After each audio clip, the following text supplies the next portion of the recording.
भक्तन की, श्री वृंदावन धाम की, सद्गुरुदेव भगवान की। हासानंद जी, राधे राधे महाराज जी। महाराज जी, हमें अक्सर समझ नहीं आता कि कौन सच में हमारी भलाई की भावना रखता है और कौन सिर्फ अपने मतलब से पास आता है। ऐसे में हम कैसे पहचाने कि कौन निष्काम प्रेम करता है, कौन सिर्फ स्वार्थ से जुड़ता है? हम अगर सही मार्ग अपनाना चाहें तो हमें ये सोचना चाहिए कि हमें अच्छा व्यवहार करना है इसके साथ, वो चाहे स्वार्थ से आवे और चाहे हमारे हित की भावना से आवे। हमारा व्यवहार कैसा होना चाहिए, बस हमें अपना देखना है। हम परास्त वहां हो जाते हैं जब दूसरों का व्यवहार देखते हैं। दूसरों का व्यवहार देखोगे आप दुखी हो जाओगे। इस संसार का नियम है, आप चाहे जितना हित करो वो पलटकर आपको दुख ही देगा। एक कागज में लिख लो चाहे दिमाग में लिख लो, आप चाहे जितना हित करो किसी का, अवसर आएगा तो पलट के आपको दुख ही देगा। तब आपको लगेगा मैंने इसे इतना सुख दिया और ये हमें दुख दे रहा है, तो हम दुखी हो जाएंगे। नहीं, हमको चाहिए कि जो भी हमारे पास आवे हम समझें भगवान का भेजा हुआ है या स्वयं भगवान इस रूप में आए हैं। अब वो हमसे स्वार्थ की बुद्धि करे, छल करे, या निस्वार्थ की बुद्धि निश्चल करे, हमें उचित व्यवहार उसके साथ कर लेना चाहिए, तो हमारी भक्ति पुष्ट हो जाएगी, हमारे भगवान प्रसन्न हो जाएंगे। और अगर हम इस तरह का व्यवहार रखें कि हम दूसरे का हित करते हैं, वो हमारा हित करे, तो मुझे लगता है ऐसा बहुत कम है।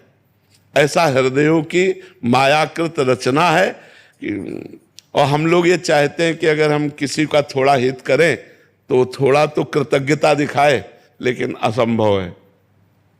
असंभव जैसा लगता है, क्योंकि संसार में ऐसा प्रायः आप लोग खुद देख लीजिए, प्रायः ऐसा संसार में है कि यदि आप जिसका अधिक हित करोगे तो वही आपके दुख का कारण बन जाएगा।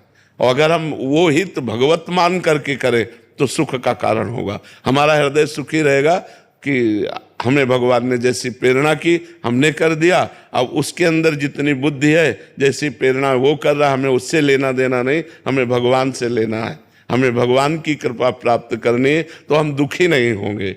नहीं तो परोपकार करने में प्रवीण से प्रवीण पुरुष को पलट करके दुख ही मिला है। संसार दुख ही देता है। पाए जान जगत में सब जन कपटी कुटिल कलयुगी टंचु। वो कपट से मिलेगा, वो छल से मिलेगा, वो कलयुग के प्रभाव से प्रभावित होगा, तो आपका हृदय दुखी हो जाएगा कि हमने तो इसका हित किया, ये हमारा अहित कर रहा है। जी मोहन जी मुरैना से। श्री हरिवंश महाराज जी, आपके चरणों में कोटि कोटि प्रणाम। गुरुदेव भगवान, ये मन बहुत प्रमादी है, अलग अलग प्रकार के तर्क प्रस्तुत करके परमात्मा को बढ़ावा देता है। महाराज जी, इस मन को शासन कैसे लाएं महाराज जी?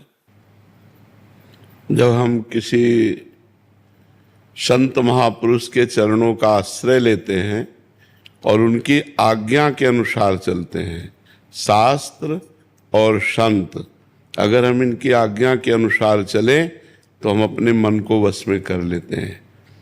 अगर हम नाम जप नहीं करते, पवित्र आहार नहीं करते, मनमानी आचरण करते हैं, तो फिर मन को वश में करना असंभव है। मन को वश में करने के लिए हमें एक आज्ञा पे चलना होगा, अपने मन को आज्ञा पर चलाना होगा। धर्म के अनुसार आचरण होना चाहिए, पवित्र भोजन होना चाहिए और पवित्र सुमिरन होना चाहिए और किसी महापुरुष की आज्ञा में होना चाहिए, तो फिर मन धीरे धीरे वश में होने लगता है। मन जो है वो भगवान का स्वरूप है। इंद्रियाणाम मनश्चास्मि, इंद्रियों में मैं मन हूँ। जब तक वो धर्म विरुद्ध चलता है तब तक वो आवागमन का हेतु होता है। संसार का चिंतन करने वाला मन बांधने वाला होता है, फंसाने वाला होता है, और भगवान का चिंतन करने वाला मन, धर्मयुक्त चलने वाला मन मुक्त करने वाला होता है। वही मन